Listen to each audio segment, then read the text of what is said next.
Good morning, everybody. I'm Tlish, and you're watching Coffee and Clicks. Um, I just wanted to thank everybody that's viewing on YouTube, at home, or wherever you are viewing Coffee and Clicks and tuning in every so often. Don't forget to like and subscribe if you enjoy my content and enjoy today's episode of Coffee and Clicks. Good day, everybody.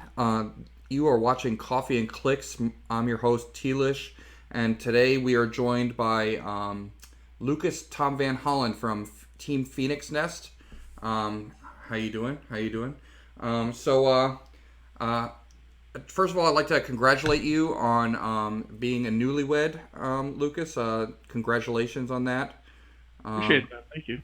I know. I know. Uh,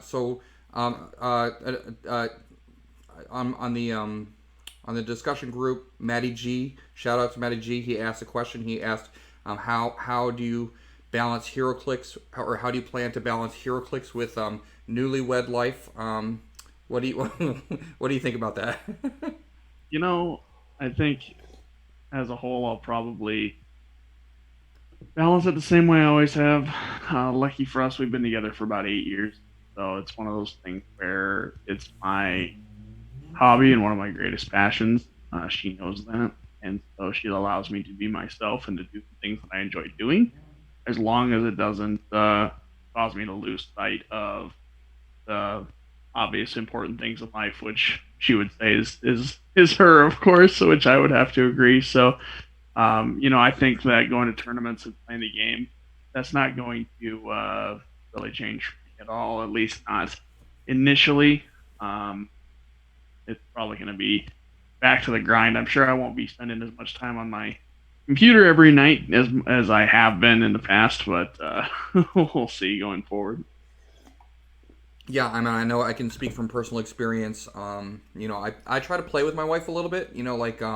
I teach her how to play, and she, she kind of appeases me. She kind of, you know, um, she'll go along with it, and I think she enjoys it. But I think her biggest issue with me and the game, as far as balancing the game and RL, like real life, is the spending habit. Like Yep. the sheer amount of and also the sheer volume of how much space it takes up in the house. So I mean, those are the two biggest things for my wife as far as like HeroClix is the money and the space. Well, and that's what you're looking in at right now is my office slash room dedicated for this game. You can't hardly see it, but off to the wall side there, it's all shelved off with figures and whatnot. You're right. It's finding that balance and uh, being responsible at the same time. Unfortunately for me, my wife is vehemently against playing the game. She has a appreciation for the fact that I enjoy it and it's something I like to do, but she will not play it with me. I've tried many times. I'm sure I'll continue to try going forward, but she is pretty steadfast in her adamancy to not play it. And I feel like that's okay because we don't want to force people in, No, of course. unless they want, unless they are willing to try. So I mean, I get that totally. Um, but I mean, so Lucas, how did you first start playing HeroClix anyway? Like how'd you get into the game? I Yeah, know you've had a lot of accomplishments in the game. Like, what can maybe you want to speak about some of your accomplishments that you've had in the game so far? sure. So I started clicks back in 2013. Would have been month two of Fear itself. There was a buddy of mine who I knew through other channels in my life that said, "Hey, me and another friend are going to start playing this game. You should play with us." I said, "Sure, why not?" Had him pick me up a couple boosters, and we threw them on the table and moved them around. Had no clue what we were doing. Then I went to the Fear itself month two event at Rainbow Sports Cards in Sioux Falls, South Dakota, and started playing there and really enjoyed it. They play Friday nights. I've been going back almost every Friday since then. Um, competitive clicks I didn't get into until South Dakota State's 2016 was my first competitive event. I know for some people, States is not nearly as competitive as they would like, or some think it's too competitive. But that was my first one. I think I went 2-2, nothing crazy. But then we went to the Rock Cup, formerly known as Rocktober, which used to take place in Atlanta, Georgia. We went there in 2016, and that was my first exposure to large scale competitive Heroclix scene. And so I started really getting into it after that. 2017, I joined on with Phoenix Nest, and I've had a spattering of WKO wins, states wins. I was fortunate enough to win the Rock Nationals team championship last year with Matty G and Isaac Denke, my teammates on that. So I've had a good run so far. It's been good. It's a lot of fun, and hopefully we keep the team train rolling and don't lose any momentum. So Yeah, I mean, the team as a whole has been pretty successful. Do you know any particular builds that you have in mind that you are proud of or that you really liked playing?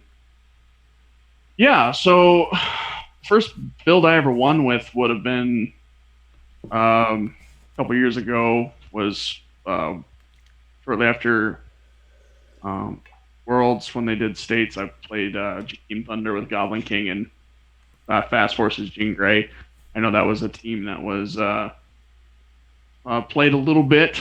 I was fortunate enough to just come. I wasn't really big into the online spectrum of clicks at that time, so I kind of came up with it on my own and played it in my local scene and won a couple state events with it, South Dakota and Nebraska. I really enjoyed that team. It was a lot of fun. But then I think my biggest breakthrough team has the one that most people would know me by is Tri-Sentinels. I played 6 of them at Worlds on a team and made top 8. And what were the other elements of that team other than the 6 Tri-Sentinels? Sure. So it would have been 6 Tri-Sentinels, Sheriff Strange, Billy Batson, and Alex Wilder. So it was a +9 mystical theme. Okay. Then I had Zero Ring and what's it called? Dune Buggy. Zero Ring, Dune Buggy, and then IDs. Just a bunch of batterings of IDs. So I ended up having a really good run. Had some fortunate dice rolls for myself and was able to capitalize on some bad matchups. And I think went 4-1 in Swiss and then made it to top 8 until I lost to Dustin Cedars due to some pretty severe play errors on my end. But I've had quite a few people, say to me online or other things saying, "Oh, you're that guy who played 6 Tri-Sentinels at Worlds." Yeah, that was me. I had a cardboard box I carried them around in. So, but then recently I've been playing a lot of Immortal Hulk. So Immortal Hulk has been the thing that I've been kind of beaten to death, especially post-rotation. Since post-rotation tournaments kind of started right as COVID hit in March, I've been playing just almost nonstop Immortal Hulk. I think right now my current build would be the Hulk, Batman, Ace, Tri-Sentinel, Magneto, and Dark Phoenix with Ock Arms and an Influence Ring. And I just played the first round of PJ's event, the Kilted Clicks Classic or whatever they called it, Critical Clicks Kilted Classic. I won that my first round and I played my team, so that puts my record at 22-2 post rotation with that team. So with the Hulk skeleton. No, I know you did very well in that one online tournament with the Hulk. I was following it. What was it called? The Grand Prix, the Heroes Throwdown Grand Prix. You went to the finals with with a Hulk Ace team. Yep. So I won the Eagle Cast event, the first one that they did, the 32-player single elimination bracket that the Eagles ran, and then I got second to Esteban Lehman in the Heroes Throwdown event with Hulk. So, and then I lost to Pat Frazier in top 8 of the Flix Mafia event that they just had. Okay. I was having a really great game with a ton of good rolls, good rollouts, and then the very last attack that I made of the game, I needed a 7 to kill his Captain Marvel, and then I crit missed. Called in a called in a firestorm and crit missed again. So it was like, well, I guess I'm done. Now, Oh well. when you were playing the Tri-Sentinels, back when you were playing the six Tri-Sentinels, was that during at the same time as the ruling where you could just move them out and then Was free not. action? We discovered that interaction and ruling after Worlds because of the way that they ruled a couple things at Worlds. So for those of you who don't know, the ruling was at Worlds that you could TK an object without a target and destroy the object. Because the TK has been activated, and because you can activate the TK for any reason, whether it be a placement or an attack, even if there's no attack made, the object is still destroyed. And so, because it's an after resolutions effect. And we said, well, if there's no, oh, and then the second part of that was what happens when Tri-Sentinel tries to retaliate on a character that's all capitalized protected pulse wave, like the Gauntlet Black Panther from Secret War. Yeah.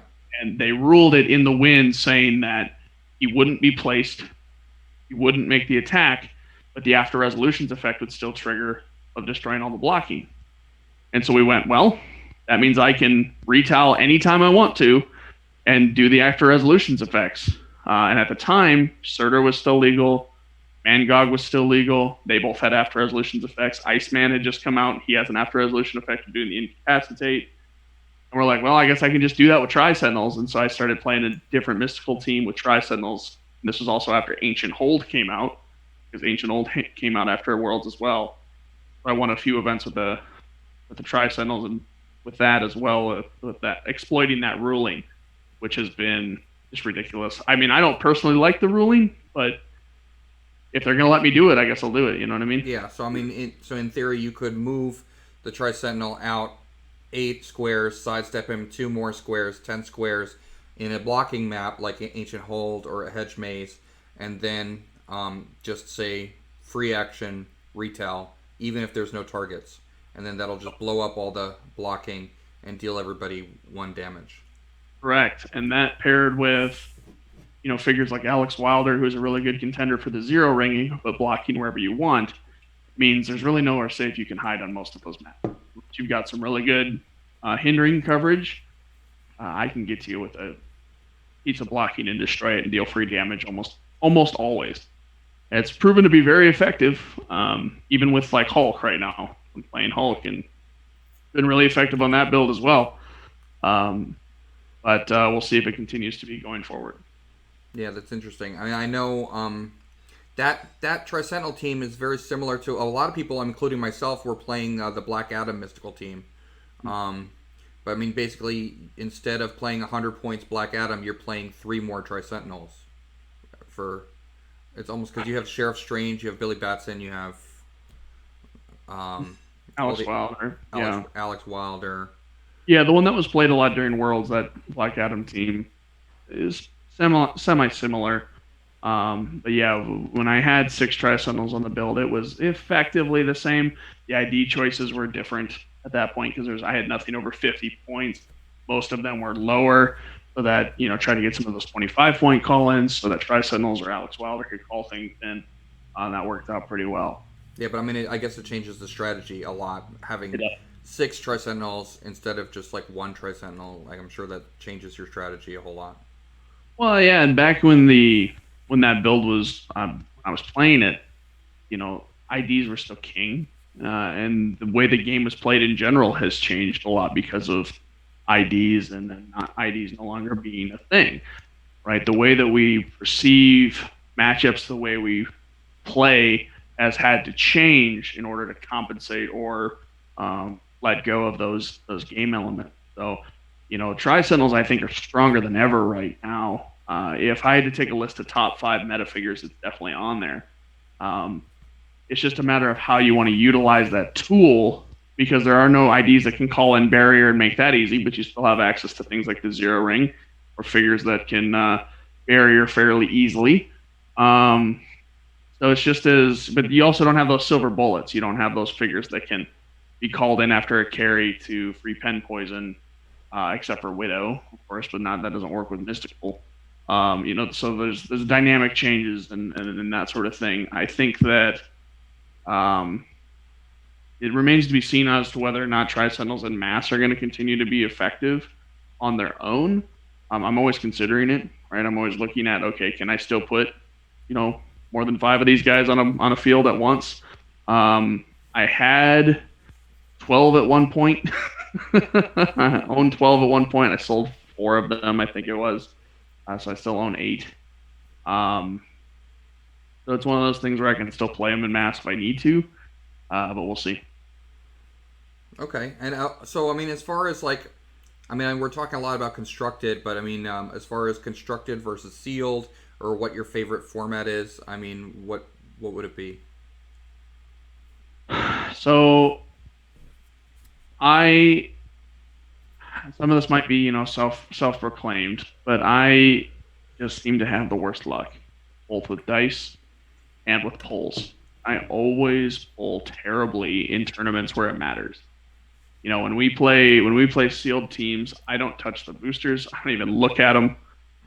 It's like I seem to just have a bad juju when it comes to sealed. So if I'm playing sealed to have fun, release day events or pre-release events, sealed is great. But as far as competitive goes, I can't stand it. Like I don't mind it as a team event because you're getting 6 boosters, or they might even change it to a full brick for a team. And if they end up doing that, I can't really complain a ton. But I'll definitely choose constructed every day of the week. I have more control over how my team functions. I have more control over what I have access to and what I don't have access to, and it allows me to curb some of the um, random advantages or disadvantages some people might get from the game that way, and I prefer that personally. Yeah, I mean, I think both are fun. I remember when I first started playing, I wanted to play with the pieces that I owned, you know, Mhm. and I still have that feeling that like when I go out and buy a piece or a single or even pull something from a booster or from a brick, I want to play that piece. Um, so that's why I like constructed, because you're playing with the pieces that you already have, and you can build the best team, and it's an even playing field because your best team is going against their best team. But sealed is also fun too. Like there is more randomness to it, like you said. Um, but sealed. I mean, you have to build on the spot, so it's like a different kind of a skill set. I feel like. For sure. No, definitely. There's definitely something to be said to people who can pull together ragtag builds and excel with them. Um, and do it well, run through a gauntlet on a team that they spent 15 minutes building. Absolutely, not downplaying that at all. But when I look at nationals 2 years ago, last nationals I was able to attend was in 2018, and for Team World or Team Nats, we had to use Avengers in Infinity, and my team pulled 2 rare Star Foxes because they randomized the booster. Not only did I get one of the worst figures in the entire set, I got 2 of them.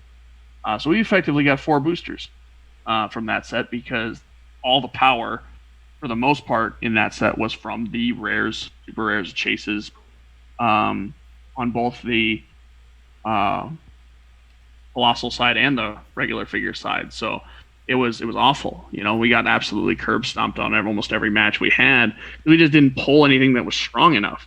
There was such a power difference, and so that sort of thing I get frustrated at. I get frustrated at that randomness.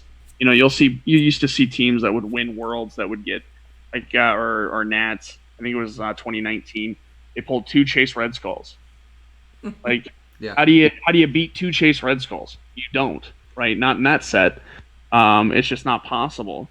And so, looking at it from the outside looking in, it's like, how do you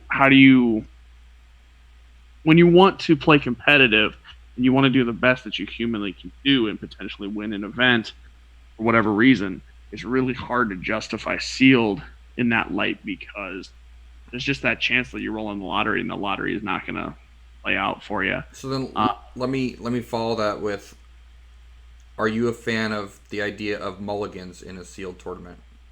Absolutely. I definitely like mulligans in a sealed tournament, primarily because I think what people don't realize with mulligans is that there's no unfair advantage there. Um, there is just as much randomness with a mulligan as there is with the initial poll. It's basically just a re-roll on the dice to see if I'm going to get something higher. I've heard the argument of, well, people who can't afford it or people who don't have the extra money to spend are at a disadvantage. And I guess I could see the argument being made, and I can understand how that would be a thought. But there's also a chance that I'm going to mulligan and I'm going to get something even worse. That's happened to me a couple times during sealed events. I've mulliganed and I pulled two boosters that were just statistically worse than the ones I got before. You know, it's not really that big of a deal for the people who can't do it. And you know, I've had it before too, where I've had somebody who said, "Oh, I can't do it," and immediately somebody next to him said, "I'll buy you in. I don't care. You know, I'll spend the money on you." Yeah, You know, I see that. Yeah. that happens all the time in this community. I've done that for my locals for years. You know, we have a bunch of kids who are, you know, anywhere from 11 to 16 years old who don't have the money to just throw away every Friday. And so if we're gonna play sealed, and if they can't buy in, like, hey, let me pay for your boosters if you want to play. Or, oh, you're gonna mulligan, let me pay for your boosters if you can't afford to mulligan, because I want them to have the same experience as everyone else. And I think people don't realize that a large portion of our community is willing to do that. So I personally like the mulligan. I think it's a great idea, a great addition to the sealed scene. And I personally think the positives vastly outweigh the negatives. Yeah, I mean, I also like the idea of a mulligan too because you're getting extra pieces, so Oh, yeah. you get to go home with extra pieces. So Grow that collection, right? you know, as a collector and as a player, that's it's fun to part of the fun of sealed is also, ooh, I pulled something good. Even if you pull something good and then you lose every game, at least you won something. You know what I mean? You still won, right? Yeah. In a roundabout way. Absolutely. Absolutely. I always say that with ultra chases. It's like, well, I already won the tournament if I pull an ultra chase during a sealed event, right? Because I just spent $25 on a figure that's going for over 200 or whatever it ends up being. So, absolutely. So speaking of like online tournaments and stuff, I know you are holding a charity event for your friend. Can Yeah. you talk more So, about that, or a yeah, I can charity definitely. online event, right? Yep. It's another online event. We're running it for a friend and player in the community, James Manios. For those of you who aren't familiar with him or don't know him, he is a member of Team Juggernaut over the guys in Arkansas with Jamie Jordan and DJ Riggin and company.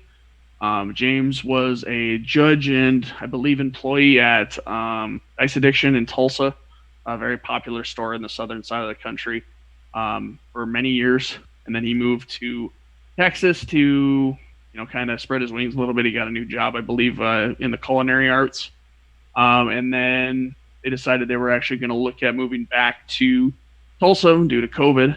And right as they were planning on doing that, when he was in between jobs, James was stricken with a pretty severe um, congestive heart failure, and he was immediately hospitalized. And without health insurance, it's very expensive. A couple weeks he's had in the hospital, so there's a GoFundMe for him. But we're also holding a charity tournament, so I wanted to support James. I like James a lot. He's a great dude. He's good for the community, good for the game.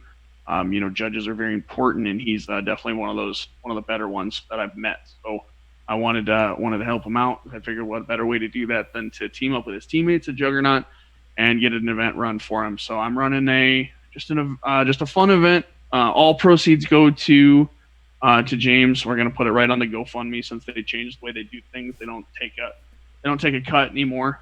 GoFundMe does it. So we're just gonna put that all on there and make one big donation. I'm taking registration for that until Friday the 10th, so 2 days here for people who want to play. And then we're going to do something fun where the players are actually going to vote on the format. And so the format's going to be random based on what who votes and what they vote for. I was looking at putting up some stuff out of my own collection. I haven't had anybody who wanted to yet, but if anybody wants to donate a product or anything for players, they most certainly can. It's all free will. Entry into the tournament is $5, but if anybody has felt led to give more, they most certainly are welcome to do that as well. So yeah, we're looking at registration closing Friday around noon because I want to get this money over to James and his family as fast as I can. I don't want to stall on it. And then we're gonna vote over the weekend and probably start first round on Monday, whatever format we end up playing. So it should be fun. So that the registration is Friday at noon, Friday, July 10th. Correct. Noon CST. I am in Central Time. So yep. Okay. All right. Yeah. I'll be sure to check into that. This is very important, good cause. Thank you for putting that out there. Yeah, and if anybody has any questions, they can always message me on Facebook or Discord. I'm always around, so that's not a problem at all. And also, so I mean, speaking of online tournaments, so you're in the Kilted Classic with PJ Bolin, right? Absolutely. And his 110 players that are playing. 110 players.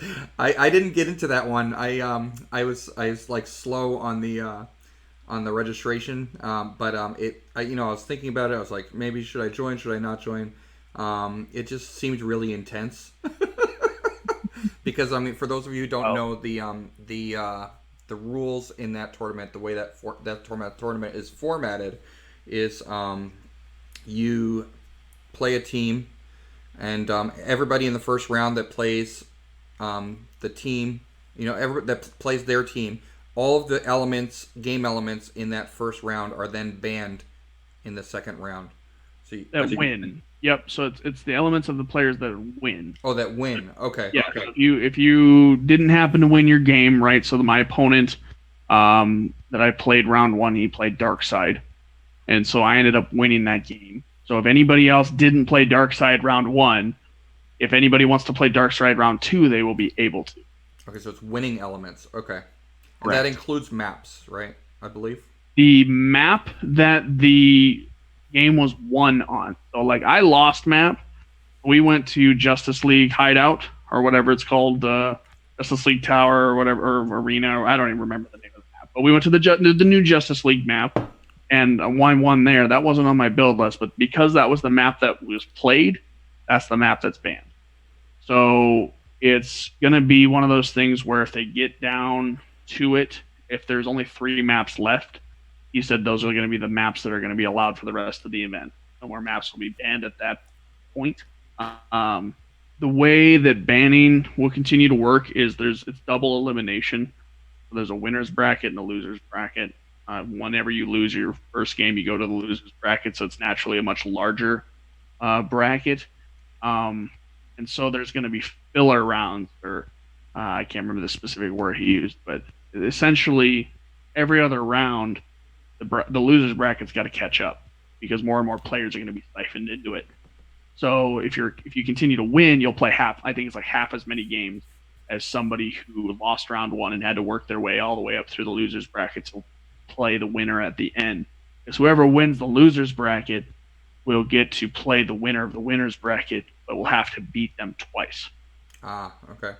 So, and then that team, let's say they win the first time, that team that they play will get banned. They'll have to make a new team for the second game. So it's going to be a lot of fun. There's been some crazy stuff played already. Like Juggernaut's already out, the colossal one, or the giant one. I know I saw like Harry Leland's out. Somebody threw Harry Leland on a team.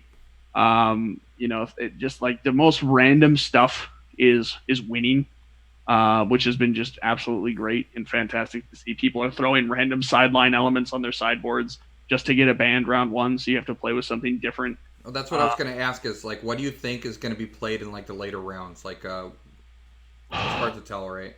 So round 2, you're going to see all of the A- to B+ tier stuff. So the stuff that's good, but not good enough to play all the time in regular competitive. So apart from the couple things that have already been banned out of that list because of people's ambition or just sheer willpower to win, you're going to see, I'm sure, things like Mojo are going to go round 2. You're going to see figures like a lot of your hypersonic figures. You might see Surfer go round 2 if he hasn't already won. I haven't looked. Figures that have a lot more alpha presence, figures that are a lot harder to kill. I think all of your OMAs are going to start to go either round 2 or round 3. So if Doom doesn't go at 300 points, he'll be gone. Amazo, that was the other one. Old Amazo's already out. Oh yeah, how about Uncommon Superman with the 3 stop The, clicks? the uncommon with the 3 stop click. I'm trying to think. The future one, the future Superman, Superman Beyond. I don't know. Oh, the 175 pointer. Yeah, Yeah, I'm sure he will get some play. Obviously, at some point, it'll be round 2 or round 3. Somebody will win with him.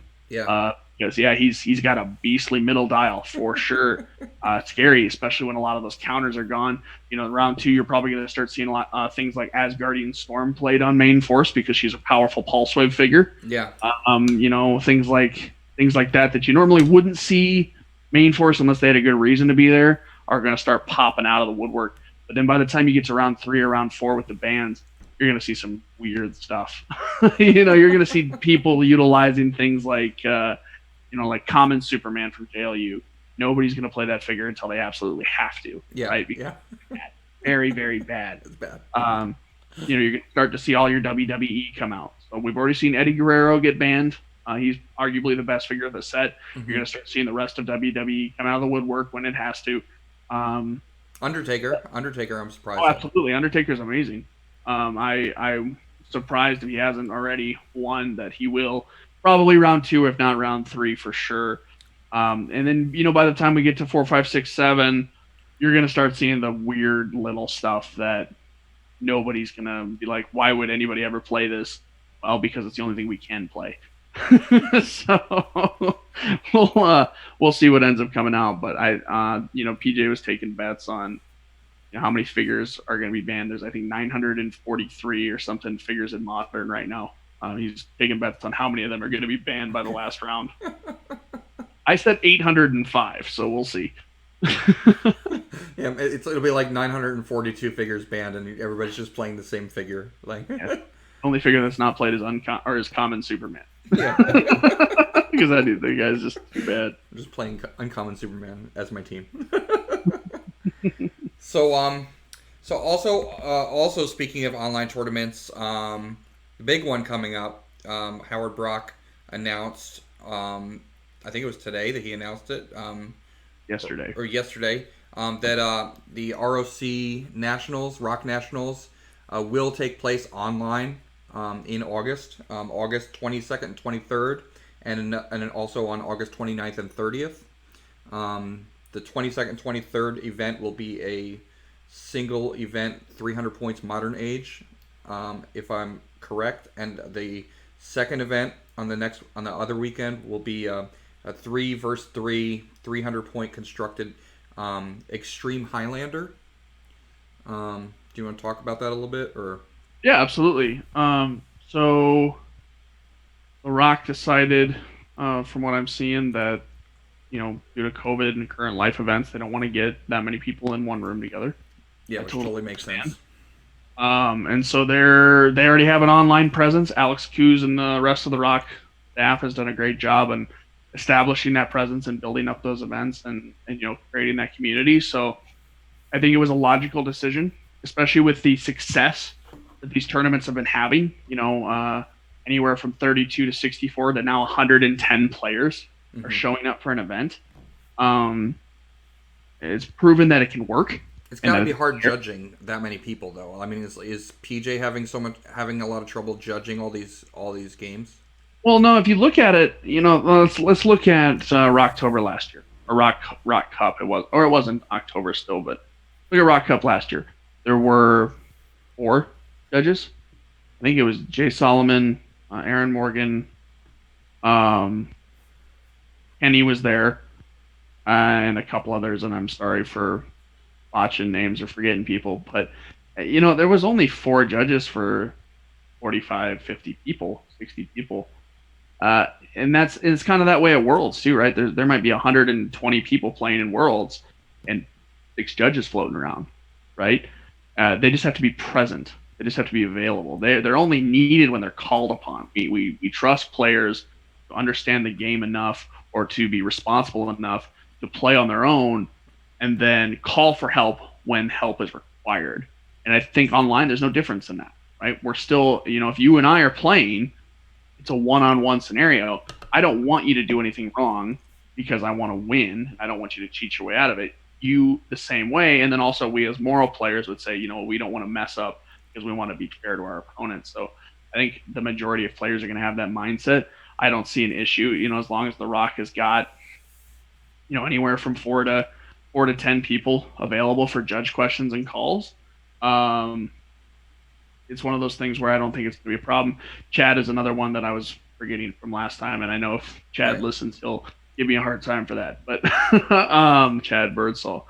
But as far as the event structure, they're going to run 2-day events. My assumption, I haven't talked to anybody at Rock about this. I don't have any inside news or information, but my assumption and speculation is going to be that the first day of each of these is going to be the Swiss rounds. The second day will be the single elimination rounds. Singles 300 modern, pretty cut and dry. They've run a lot of one-day events with Rock Online, whether it be qualifiers. I think they might have run a regional once, or a lot of win-a-maps, ton of win-a-maps. So we understand how the structure works. They understand how the structure works.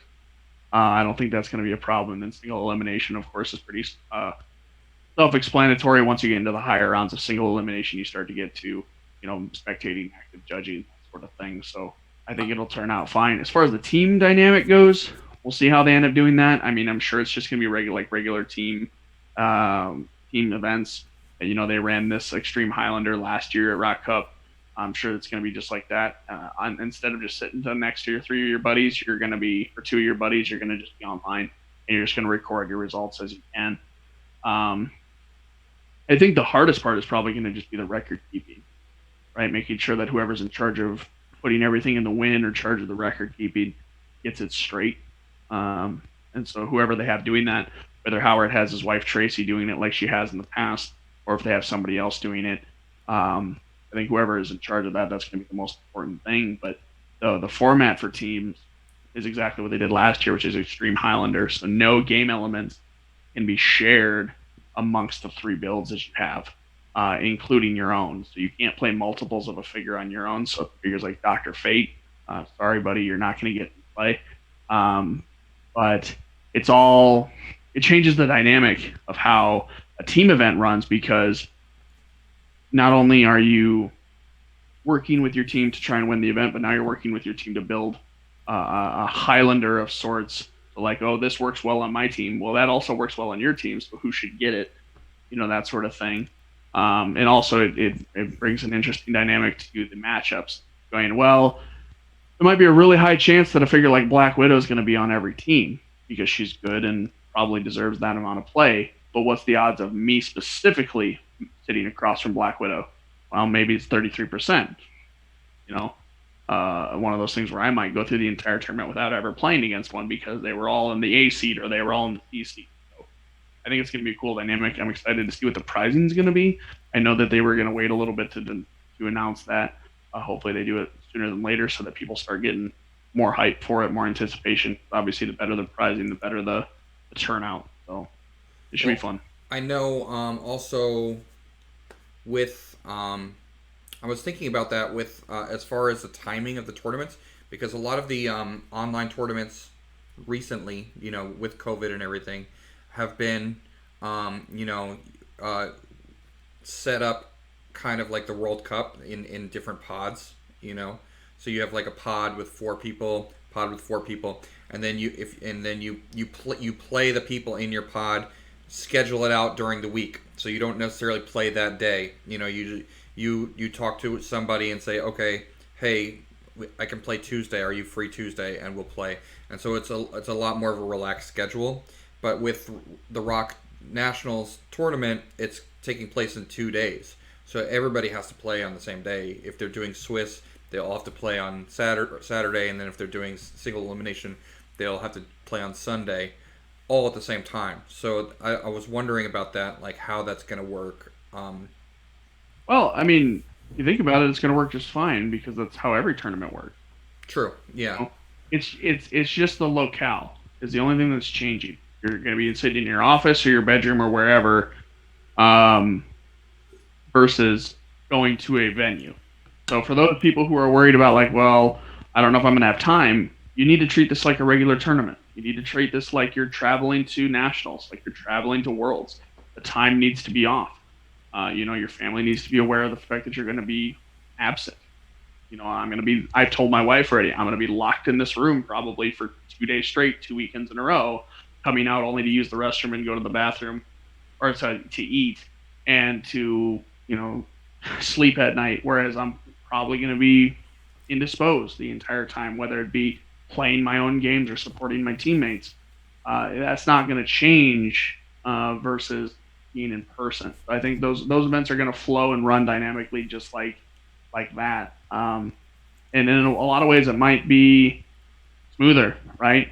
You don't have to wait as long for people to do things like use restrooms. You don't have to worry about going out to eat or finding time to eat, where you can just run downstairs, grab something real quick or whatever it ends up being for people. So, I mean, I know it's going to definitely save people travel money too. I mean, right? Oh, absolutely.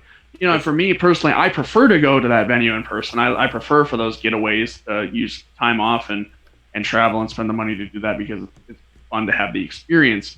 But yeah, the accessibility of this event is going to be unprecedented. I would not be surprised if there's anywhere, especially for the team event, there's anywhere from 150 to 250 players, because you got all your guys on the West Coast who normally can't go. Either they don't have the time or can't fly or whatever. You've got all your people that would love to travel but can't, of wherever they're at, or whether it even be across the sea, right? There's guys in I think Thailand and the Philippines that like to play, guys in the UK that like to play. They're willing to make the time difference work. They can play too. Yeah. Right? Nobody's going to stop them.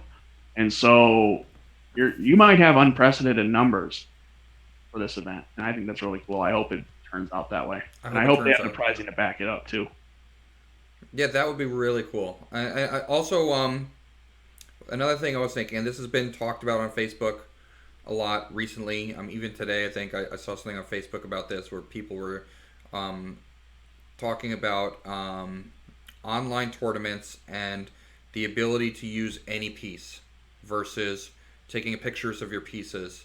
I mean, I think for the Rock tournament, I think for Rock Nationals, obviously, I think because it's in a more official tournament, I think you'll probably need to own the pieces. But what are your thoughts on tournaments that allow you to use any piece? I'll say this. First and foremost, my stance on owning pieces at all versus not owning them. I think owning the product is good. I think supporting your stores is good. I think having the physical product is important. Absolutely, yeah, I think so. And as far as their partnership with WizKids, whether it's WizKids telling the Rock they need to do that, or whether it's the Rock saying, look, we're doing this out of respect for WizKids and the company that they run, I think that either way, what they do is fine. Now, one thing that the Rock definitely, and WizKids as well, if they ever look at doing their own stuff, that they should not lose sight of is that I shouldn't say nobody, very few people own everything. And even fewer people own multiples of everything. And so I have seen some comments from some prominent members of the Clix community saying, oh, you should have your entire team in one place to take a picture of it, and prove that you have the whole thing. That is not realistic. That only benefits players who spend thousands of dollars on every set, buying case after case after case. And that is not realistic of the actual competitive scene. And what I mean by that is the number of times that I've gone to a large scale event and walked into a room and said, all right, I've got this part of my team, but this guy, and this guy have the rest of it for me. It's been almost every time I've played this game, right? I did not own a queue until I won a national tournament, so Jay Solomon graciously lent me one several times. If I was required to have that queue in physical person to play in this national event, I'm not going to be happy. And I don't think it's fair to your players, and I don't think it's fair to your player base. And I think it disproportionately advantages people who spend tons of money on the game because they're able to or they want to. There's nothing wrong with them doing that, but I think the goal should be accessibility. The goal should be, can you do that? And now the thing to remember also is I'm on Phoenix Nest. I do not care one way or the other. We'll make it work because we've got the player base to back it. We've got 23 members now. If they're going to go with the fact of everything's got to be in one place, well, fine. Every single member of my team, mail your collections to me. Okay, we've got every piece all in one place. Here's all your pictures. Right? That's not a problem. But Joe Schmo, who doesn't have a team, who isn't being represented by anybody, who doesn't have a group of people, who just wants to play the game and have fun, is now screwed. And that's not okay. So owning the pieces to a certain degree, I agree the plastic should exist, and it shouldn't get out of hand, but I don't think you should have the whole team in one spot. So what if you took pictures and then borrowed pictures from other people as that's kind of like theoretically borrowing pieces? That's what the Rock Online does now. And I have no problem with that. I think that's totally fine. I have no issue of saying, hey, prove to me the plastic exists. You want me to date it and timestamp it too? Fine. I can do that as well. Is it a little annoying and a little excessive at points? Sure. I don't mind it. Now, as far as the other tournaments, the ones that are not Rock endorsed, them not requiring you to own the figures, zero problem with that at all. Do I think it's a good representation of what actual physical Clix is? No, because not everybody can put 5 Brainiacs on their sideline. And yeah, there might be somebody who does, right? But not every single person who plays. I can guarantee you that, right? But it does increase the, let's say the competitive spirit, right? If everybody's got everything, that eliminates that factor.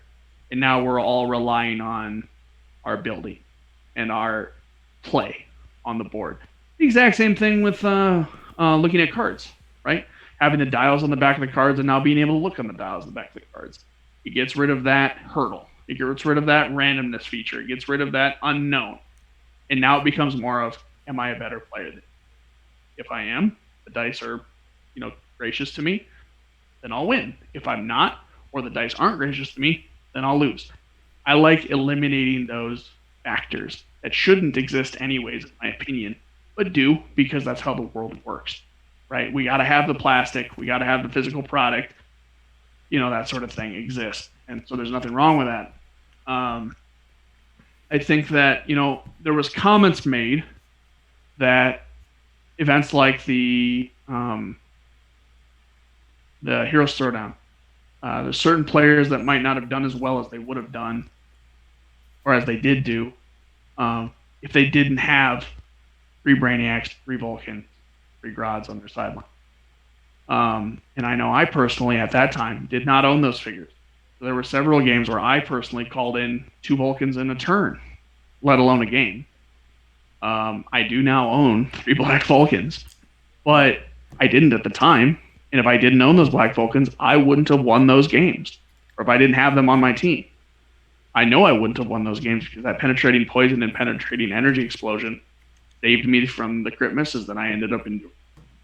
So, an interesting dynamic about whether or not do you allow players to just play with a free reign, or do you at least have to have the plastic exist? I don't think there's not really necessarily a right or wrong answer completely, but I think there's a right or wrong way to go about it. And hopefully the Rock makes the right decision on that. Yeah, I mean, I think you're right. I think it's up. I think it's based on the tournament. It's largely based on what kind of tournament it is, and the runners of the tournament, and what they want to do, and what their goals are. I mean, I think that playing with an infinite pool of figures is kind of like a mental exercise almost. You know what I mean? So, just like you said, it kind of evens the playing field for everybody. But it's not real Heroclix. It's just, it's you know what I mean? It's not the same experience that you would have, obviously, if it was real life Heroclix sitting at a table. Sure. But I think it's still okay to do. I don't think there's anything wrong with it. But in like a special, officially sanctioned, I'm not putting down any tournaments. I think they all are super fun, and take all tournaments seriously. They're all, but I mean, it depends on. It really depends. Like if Howard Brock and wants to run Rock Nationals, it's really up to him. I feel like, but hopefully he'll make the right decision, like you said. Yeah, and to go on off of one of your comments there, about having access to everything isn't quite realistic. That there's truth to that, and then there's not truth to that. And the reason why I say that is because a little tidbit from the inside of the minds of players like myself. When I practice a team, or practice for an event, or help members of my team on Phoenix Nest practice for an event, there's two things that we make sure that every player knows on the team, and that is expect your opponent to have the best build in the format and have everything they need to make that build. If that build requires 9 Brainiacs on the sideline for whatever reason, expect that they're going to have 9 Brainiacs on the sideline, especially for something like Nationals or World, when players are pulling out all the stops and doing the best they can. Assume they have it all. And the second thing is assume your opponent plays perfectly, that they play the best game of their life. That when you sit down from a player to across from a player, they are not going to make a single mistake. They are not going to have any mess ups. Their dice are going to be fine. Like, I assume my opponent's going to roll a 9 every attack. Personally, that's what I do to myself. I assume that when I put myself in a position or set myself up for something, when I get attacked, my opponent is rolling a 9. Am I okay with that? Some players, a little bit more lenient, they'll go with like 7s or whatever. Like, oh, let's assume every roll is a 7. I assume every roll of my opponent is 9, and I assume every roll that I make is probably going to be a 5. That's just how I practice, and that's how I prep. That's why you see me playing a lot of teams that can either buff defense up to an absurd number, or you see me playing a lot of teams that can buff attack to a certain absurd number, 13, 14, 15. So you're not a fan of perplexing damage. I think it was Pat Riopoko. Yeah, I think it was Pat Riopoko that said it, when in doubt, perplex attack. Very true. 100%. I would rather hit than hit hard a lot of times. Now, with my current Hulk build, luckily I get to do both. I get to hit and I get to hit hard. But it doesn't always work out that way. I'd rather make sure I hit with a 15 attack than hit for 7 damage most of the time. Now, there's other times where it's like, well, Hail Mary, this better hit. Right? And I have one Heroclix game on last action crit hit. Several times, actually, in my life I've done that. But it's not something to rely on. It's something to go, oh, thank you, that happened, instead. So, what do you think? I mean, are you excited for the Fantastic Four set coming out?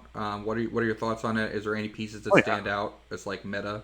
Or Fantastic Four, I think, is going to be a great set. I think it's shaping up to be something no pun intended, fantastic. I think that there's some really cool mechanics we're seeing. Stu Storms that can just rip out entire teams and replace them with new figures, I think, is insane. I think if we get good enough figures, and we've already seen some that are good enough, you're going to see some Swiss Army knife teams like never before. I was talking with PJ last night, and he said it. Heroclix is officially getting a sideboard, just like Magic or Yu-Gi-Oh or any other team or game like that. It is possible to completely swap out your build, and depending on what your opponent is playing. We got that a little bit with the team-up cards. They kind of hinted at that. Fantastic Four is WizKids going all in. We're seeing some interesting game mechanics for cheaper than we've ever seen them before.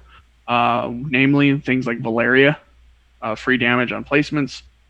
Franklin Richards, I think, is potentially one of the best figures in the entire set, as long as they errata him to fix his wording, because right now his wording is broken. They need to put this turn in his trait, but otherwise he just takes damage every single turn after he's made one attack or pick powers once. This is the Chase that. Franklin, or are you talking about? Oh, this is the rare. Oh, okay. Because let's look at him, because I'm going to share my screen. Sure. Let's look at Franklin Richards, because I know I was talking to PJ in one of my earlier interviews. He does not like this figure. So I am not afraid to openly say this on the mic. PJ's wrong. because I think this figure is going to win a world tournament in the next 2 years, assuming we have world tournaments. This 65 point Yes, Franklin 65 point Richards. Franklin Richards, 11 clicks deep, great value starting, 6 range, gives everybody within 4 that has Fantastic Four the power cosmic team ability, but then also has a free choose 3 standard powers. Franklin Richards can use the chosen powers until your next turn. At the end of your turn, if Franklin Richards activated this power or made an attack, and then in parentheses should be this turn, roll a d6 and then deal him unavoidable damage equal to half to the result. So as it's currently worded, if I activate the power turn 1, I roll every turn until he's dead, because there is no limiter. So has he made an attack? Well, that's an arbitrary question, but yeah, technically he has this game. So I guess I'll roll. So as long as they errata him to put this turn, I think this figure is very powerful. I don't think he's broken. I don't think he's groundbreaking, but I think that good players are going to find good ways to utilize his triple pickup power and utilize the Swiss Army knife that he is. And I think he's gonna elite teams on his own, just like Franklin Richards should, right? As far as a cosmic power level that he is. So would you use him? I mean, he's just a multi-tool. Is that how he's used? Exactly right. So he is a multi-tool of multi-tools, kind of like Goblin King at 75, right? His usefulness comes from the fact that he can be a complete and utter support figure, or he can be an offensive powerhouse, right? I can choose Running Shot, Pulse Wave, Prob with Franklin, or I can choose Perplex, Prob, Outwit, right? I can choose Plasticity, Poison, Outwit. I can choose whatever I need to choose. Or I can just sit him next to somebody with Fantastic Four, give that character Power Cosmic, and just let him be a meat shield. He's 11 clicks deep. It takes a while to choose through 11 clicks, right? If my 65 point figure eats 5 attacks before he dies, or heck, if he even eats 3 attacks before he dies, as long as it keeps the rest of my stuff alive, probably fine. So I think this guy's an absolute beast. He's got 4 damage, 11 attacks, 6 range. I could see him just breaking game on his own. Is there anything else that stands out from this set, or that you think? Oh, absolutely. All of the chases right so far from the Von Doom family have been really powerful. The Franklin Von Doom is incredibly strong for 70 points. He's hilariously strong actually. With that stop click, 20 defense, 13, 9 double bolts, 7 speed. Yeah, 2 stop clicks. Yeah. Yep. He's got Prob and Outwit on his first 3 clicks. Then he also can make terrain, right? He can make blocking that doesn't go away. He can get rid of blocking that he's made. He can make hindering or water. He can make whatever he wants. And it sits there as long as he wants it to. I think he can remove opposing blocking terrain too, right? Like he can remove barrier. Correct. Which is cool. Yep. Yeah. If you have a barrier marker, he can say, nope, I'm going to get rid of that. It's a free action, so you can do it after carry. He also has that ability while he's on his stop clicks. I mean, it's a trait, right? So I can be on that 13 for 5 and still get rid of your barrier that you're using to protect yourself from me. Yeah, and from 9 range. Exactly. Valeria Von Doom, I think, is right above that. If I remember correctly, she's insane for 30 points, perplex, leadership, and then whenever a opposing character is placed within 4 squares of her, they take 1 penetrating damage. It's absolutely bonkers. You put Franklin Von Doom, Valeria Von Doom, and Franklin Richards on a team, and there's a ton of power there for no reason. Rolling up a little bit more, you've got Susan Storm, or Sue Storm. She gets barrier for free, and then she can use her attack and damage powers from that barrier square. So she gets to TK from barrier. She gets to outwit from barrier, perplex from the barrier. It's at the beginning of the turn that the barrier goes away, so she even gets to leadership from the barrier. So if she places a barrier next to you on your next turn before the barrier goes away, she can leadership and remove a token from you 6 squares away. This character is another just incredible Swiss Army knife.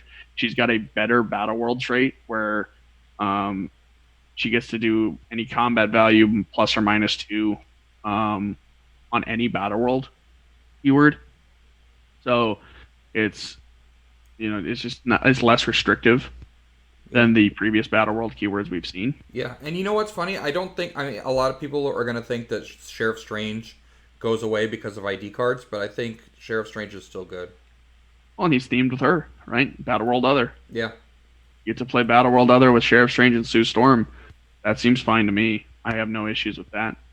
And then scrolling down, the last chase that I think is really good right now that we've seen so far is the Reed Richards Fixer of the Universe. There's been several people who think this guy's terrible. I think those people are smoking it. They don't know what's going on. This guy's insane. I think he's good. I think he's good. Yeah, I mean, he's a good support piece for 60 points. He has. Well, he's 11 leap climb. Okay. So it takes 2 turns to get to your opponent's starting area. That means turn 3, you get to make a Molecule Man. No matter, or I'm sorry, not turn 3, you get to make a Molecule Man. Turn 3, you get to deal unavoidable damage to somebody. So it's turn 1, leap climb 11 squares out, perplex your own defense, give yourself +1 plot point. Yeah, you're going to take a damage, who cares? Turn 2, leap climb into your opponent's starting area, make a Molecule Man who now has a 12 attack, 12 range, Scissor Strike prob. So I get to shoot you pretty much from anywhere. And then turn 3, -1 plot point, roll that d6, deal that much unavoidable damage to the lowest point character on your opponent's force. You're playing a tent pole. Oh, I'm sorry, you're playing 290 Amazo and you weren't able to kill Reed Richards for whatever reason. Let me deal 6 unavoidable to you, right? Just for no reason. I mean, it's just like, oh, okay. It's incredibly powerful. This figure can be played on Jason, right? Molecule Man can be a Pog that can be played on Jason. Because Molecule Man only goes away if he's not in the starting area at the end of your turn. You can make a Molecule Man in your own starting area and just have a 12 square prob, or you can just make him for a turn that you need prob with Jason. I think it's incredibly strong. I see this guy seeing play for sure. Yeah, he could be played on Jason. Also, I mean, not only a 12 square prob, but he's got that 12 attack precision strike for 1 damage. So exactly, like a free ping almost. You know, not for yeah, not auto ping, but Phoenix, right. I need to kill this Dark Phoenix. I need a 5. Okay, I hit it. That Dark Phoenix is dead. My Molecule Man. Oh, at the end of my turn, KO him. Okay, you don't get to retail, right? Like, it's an anti-retail figure too. You look at it that way. Yeah, it's pretty solid. And I think as far as the chases go, we're not going to see God Doom until Friday. They said that Scott Porter said he's not going to show it off until Friday because he hates all of us. So as far as there's other figures from the set that I think are great. You've got the Super Scroll that I think is really strong. You've got a couple members of the Fantastic Four that are good. I think there's plenty in this set that is just going to wind up being played. So that Super Scroll succeeds on a shape change of 4 to 6, correct? On his first click, yeah, he does. Yeah, that's really good. On his starting line of his 175 and 50 point because of the change they're making to Scroll TA, which is great. I'm really happy to see that. So yeah, he's solid. For 50 points, you've got shape change on a 4 through 6, senses, and impervious on a figure. He's 11 for 3, I think. Just really, really solid. There's no downsides to playing him. So. And then, so also you're, what do you think of the Fast Forces from this set? Not the Cosmic Clash starter. Yeah. But also the Fast Forces that was previewed on Scott Porter. I think the Fast Forces is interesting. I don't think there's anything crazy that I'm looking forward to in it. They've got some interesting power sets that kind of make me go maybe, but it's few and far between that we get a Fast Forces set that's actually worth playing from a whole standpoint, just mostly because Fast Forces figures are typically too expensive, right? So usually what I notice about Fast Forces is that a lot of times, Fast Forces and starters, a lot of times there's one figure that becomes competitive, like Starter Hulk, Giant Girl. There's always one, I feel like. But I don't know. I mean, it's not the case always. Yeah. From this particular Fast Forces, you've got a Spider-Man who is all right. Hypersonic senses. You've got a Hulk who's again all right. Wolverine is okay. Ghost Rider is fine. I like Ghost Rider's ability for him having the new Fantastic Four trait, being able to be carried and make a close attack. But looking at it from the outside looking in, there's just nothing in that Fast Force that makes me go, oh, absolutely. It's all like it's too expensive for what it does. It's meant to be exactly that, a Fast Forces for new players to kind of learn the game. That's about it. Okay. All right. That sounds good. And then uh all right. So I mean, we've talked about Fantastic Four. Um there's the Fast Forces, there's the starter, all the pieces from Fantastic Four. We talked about a lot of the great chases that are usable in competitive play. Um, for my last question today, I wanted to put this out there. I put it in my Facebook discussion group, which was what if you were to like win a tournament or something that allowed you to create a map. I don't know if is that what Rock Nationals that's usually in the pricing, right? You create your own map, right?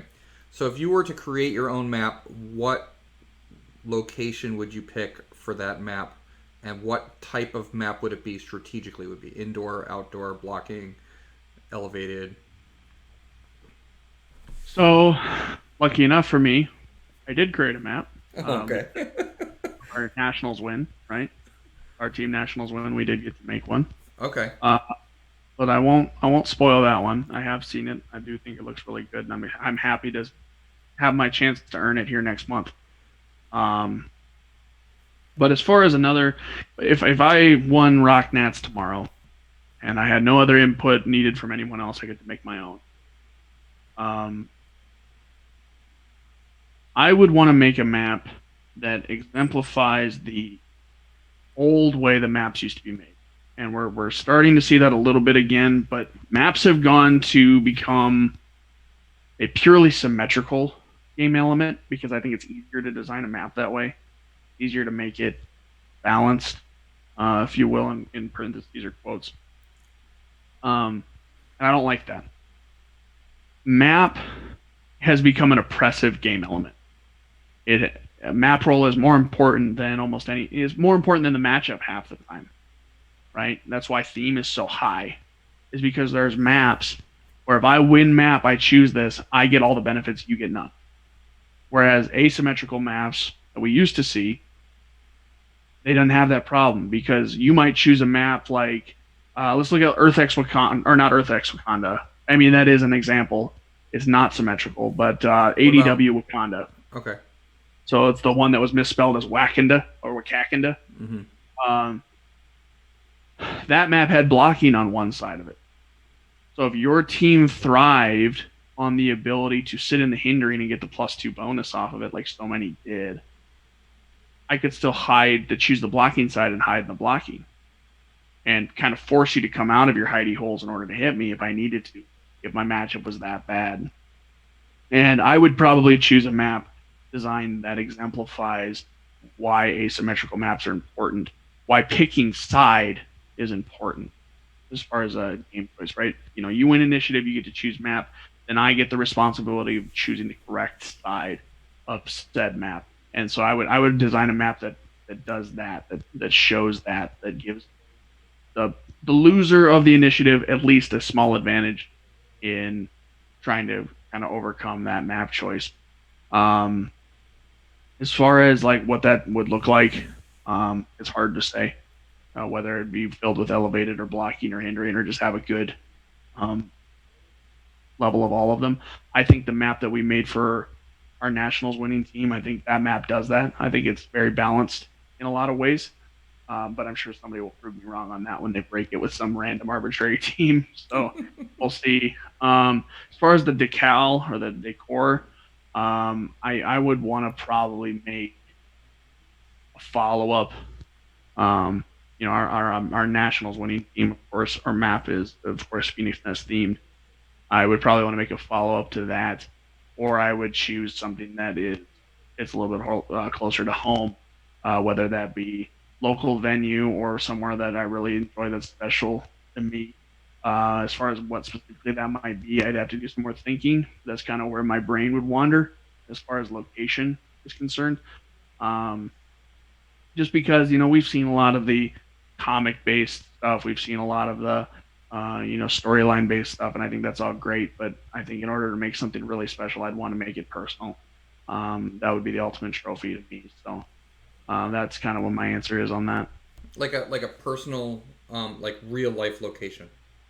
Yeah, real life, or at least resembles something that I get to experience on either a daily basis or a occasional basis. That sort of thing. So Yeah, that's a great idea. And I do, like at first when I was thinking about different locations, I was thinking like what famous locations are there, and then I was like, I wouldn't mind making like a clue um, board as like a map, like the old fashioned with rooms with different like the bedroom and even like have the staircase in the middle as elevated, and I think you could do that. It'd be fun as a theme, but it is kind of symmetrical.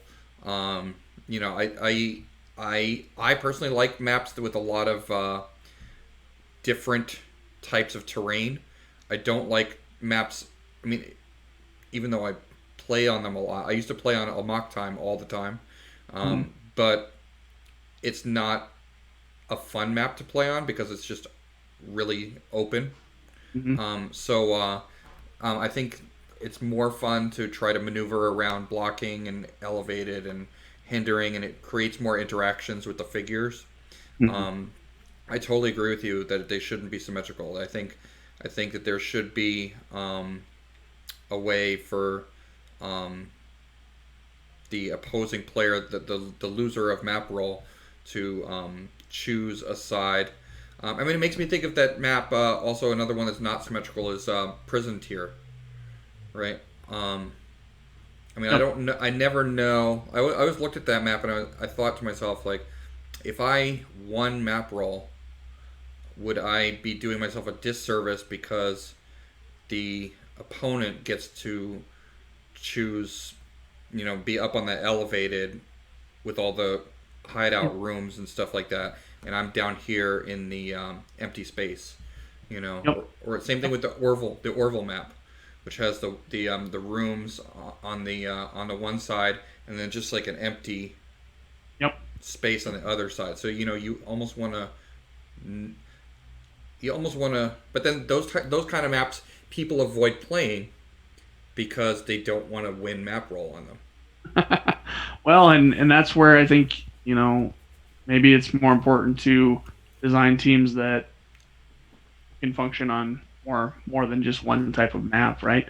Like my Tri-Sentinel build heavily functions on Hedge Maze and um, Ancient Hold, and if I lose map to a really high theme that brings me to WWE Arena that's completely open, I'm in trouble. But if I look at Hulk, I don't care what map you bring me to. It could be anything. It has been everything. Doesn't matter. It doesn't bother me. I'll play on any map. So Yeah. All right. So Lucas, thank you for joining us at Coffee and Clicks. It's really been a good conversation. I Do you have any last words that you want to say for today's episode? sure, yeah. In response to Kenny Pina's question on your thread, my actual last name is Van Holland. My middle name is Tom, Oh, after your my middle name is Tom. Okay. father. So, yep, I just have my full name on Facebook. So there you go, Kenny. Now you know my full Dutch last name is Lucas Tom Van Holland, but my last name is just Van Holland.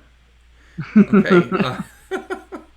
Great. Well, don't forget, folks that are watching, HeroClix fans that are watching Coffee and Clicks, don't forget to like and subscribe. It really helps us out on the channel. Don't forget I have a Discord and Facebook and Patreon that you can visit us, visit and help support the channel, and don't forget to wake up and smell the clicks. Thank you, Lucas. Thank you.